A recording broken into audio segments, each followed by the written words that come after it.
you've clicked on this video, it probably means that you're looking for a job. And if you've already started looking for a job, you've probably already experienced just how stressful and soul-crushing job applications can be. If you're new, welcome to the channel. My name is Mira. I'm 23 years old and currently working as a YouTube manager in Washington, D.C. In this video, I'm going to go over the top 5 most important things I learned when it comes to applying to jobs for the first time, from figuring out what kind of job you even want to creating structure in your application process. And I want you to know that I get it. Just a little over a year ago, I was fresh out of college. I was doom scrolling on LinkedIn looking for jobs, wondering how everybody else, or at least it seemed like everybody else around me, was landing jobs while I was stuck in this never-ending loop of rejection. That being said, during that process of the post-college job hunt, I've learned so much about what it really means to navigate the job application process. I landed a job I really love right after college, so of course, my first thought was to head straight to YouTube so I can share with you guys everything I learned and prevent you guys from making the same mistakes I did. Number 1 is to get the facts straight. To start, just know that it is completely normal for this to be a time-consuming process. Things don't and won't happen overnight. And if I'm being completely real with you guys, I think I applied to over 200 jobs before landing this one, and while that might be a little bit embarrassing for me to admit, that's just how it is sometimes. That's real life. You're not gonna get things on the first try, so don't worry. Don't compare yourself to your friends who are getting offers before they even graduated. If that's not you, that's okay. Just stay in your lane, keep moving forward, and you're gonna get there, I promise. And on that note, do what works best for you. You're going to hear a lot of advice regarding job hunting, mine included, but you just have to know what to absorb and what to leave behind, because everyone works differently and that's completely okay. Do what works best for you and your situation. I understand that in the beginning, it can be so easy to compare yourself to the people around you, to your friends, to your peers, your classmates, your family, but just know that things are going to look so different across job types and industries. If you're someone who graduated with a major in film and television, you cannot compare your job hunt process to your friend who studied finance and management. Everyone is going to be on a different track, so just get that in your head before you start, and it's going to save you a lot of stress and a lot of pain. Number 2 is figuring out what kind of job you even want. Now you might be thinking, Mira, what if I don't even know what kind of job to look for? What if I don't know what's right for me? If you don't know what kind of job you want, start broad, look at different job listings, and then use the keywords that you start finding to help narrow down your search. In the beginning of my job search, I was kind of just stumbling around LinkedIn. I didn't really have a plan. I was just looking for things like administrative assistant or production assistant for production companies in New York and Los Angeles.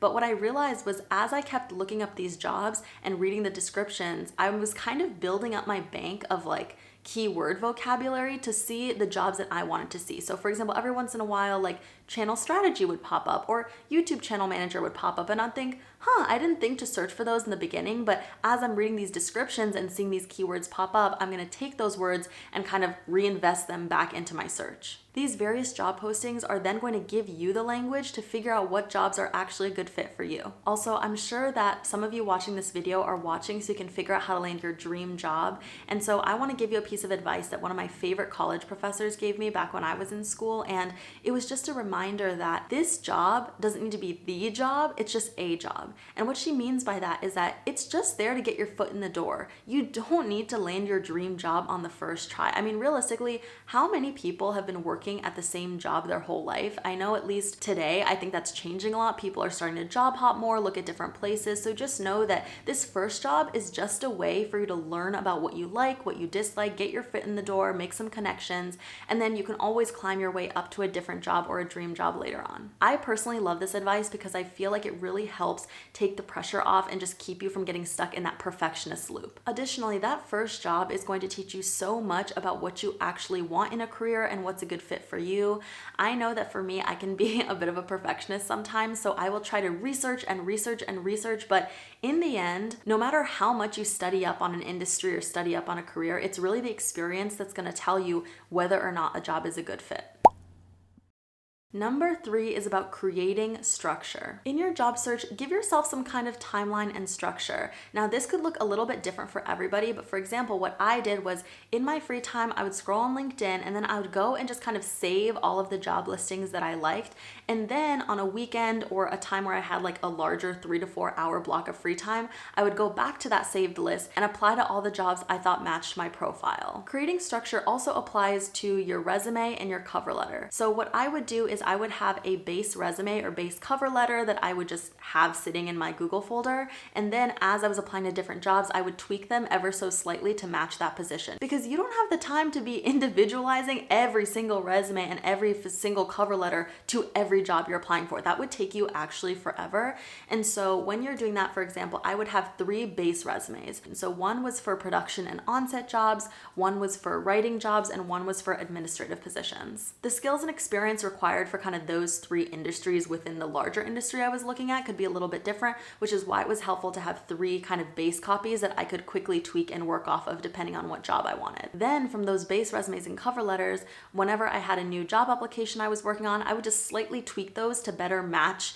the resume or cover letter to the job. And I'll admit that in the beginning it sounds and it is super tedious, but I think it's kind of like muscle memory. Once you practice it a few times, you'll just get faster and faster at it. And as a little bonus tip for this section, I have a friend who wanted to offer some of his advice, which is actually really smart when he was applying to jobs, and that was to save a copy of the job application, like the job posting, because sometimes what'll happen is these people can take so long to get back to you for an interview or just, any second step of a job application. And sometimes by that time, they'll take down the job posting. So when you get a call back saying, hey, we want to interview you, and you go to LinkedIn and your saved jobs and you realize, oh, they took it down. I actually do not remember what the heck was written in this job posting. So save a screenshot or just copy and paste it in a document and keep all your application materials together. That way, if they do call you back for an interview and the job posting is taken down, you're not in a panic trying to remember what the heck you even applied for. Number 4 is fake it till you make it. Apply for the jobs that you don't think you're qualified for. And I'm just gonna say it again.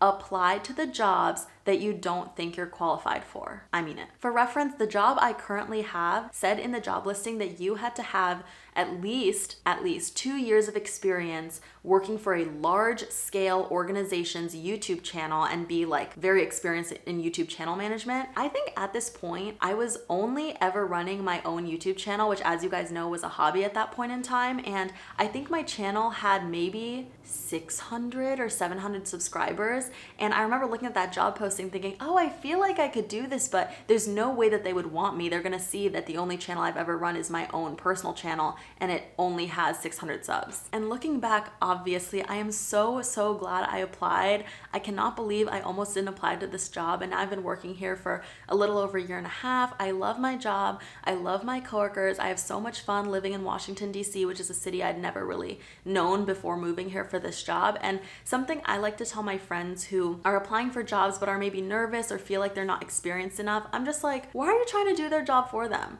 That is the recruiter's job. The recruiter's job is to figure out if you're a good fit for the company. Your job is to see a job posting, think, oh, that's cool, I feel like I could be a decent fit for it, and then apply. It never hurts to apply, especially if you feel really passionately about the job. And on top of that, let's say that you do apply and you give it your best shot and the recruiter's like, ooh, like actually they're not really a good fit. I wouldn't count that as a total loss because you never know. Sometimes recruiters, what they'll do is they'll say, oh, maybe, Mira wasn't a good fit for this position, but I actually have this other open position at this company or a different branch of the company that I think she would be a really good fit for. I think it never hurts to apply. I mean, getting your foot in the door is the hardest part, so just go ahead and apply. You never know what could happen.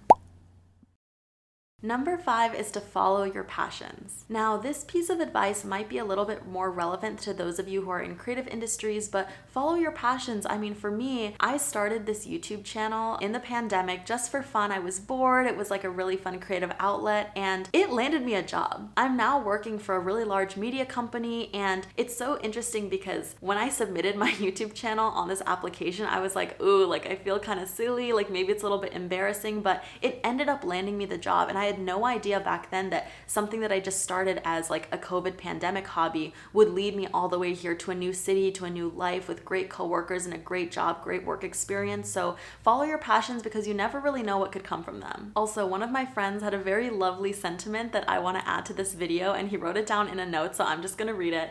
But he says, quote, I think it's important even outside creative fields. You want to stand out as an applicant, and it's never going to hinder you to know how to use social media, WordPress, speak another language, use Photoshop, love writing, etc. Plus, everyone should be creative, smiley face. It's human, smiley face. You might be a programmer who loves knitting. Okay, what if someone wants to make a knitting video game? Now you're the top applicant because you're enthusiastic and well versed in the subject area, and you know how to make your mom a cute little hat for her birthday. Isn't that beautiful? Now you're employed and you're your mom's favorite child too, all because you followed your passion. End quote. I know that in the job hunt process, it can be so easy to get in your head and feel like you have to have all the right internship, the right experience, talk about the right things when you're networking or when you're in an interview. But realistically, you should be talking about the things that you're passionate about, because that's what people are going to connect with you on. That's where they're going to see the real you. And also, think about it this way. You don't want to lie and just talk about this boring random stuff because you think it's going to get you the job, and then you end up landing a job you hate because you weren't really talking about what you were passionate about. That doesn't help anybody. In the end, job hunting is hard. You're going to be left with rejection after rejection, wondering why on earth you weren't accepted or called back for a job that you knew that you were a perfect fit for. But just know that that's completely normal. Everyone goes through it. It is unfortunately a very real part of the process. I will be cheering you on in your job process, and just know that all of this advice is from my own personal experience. I'm sure that a lot of you watching might have heard otherwise or have different experiences and advice yourself. So if that's the case, please leave your advice and opinions in the comments. I would love for everyone to be able to learn from each other and just help each other out. So thank you so much for watching. If you're not subscribed already, hit the subscribe button, and I'll see you next week. Bye guys.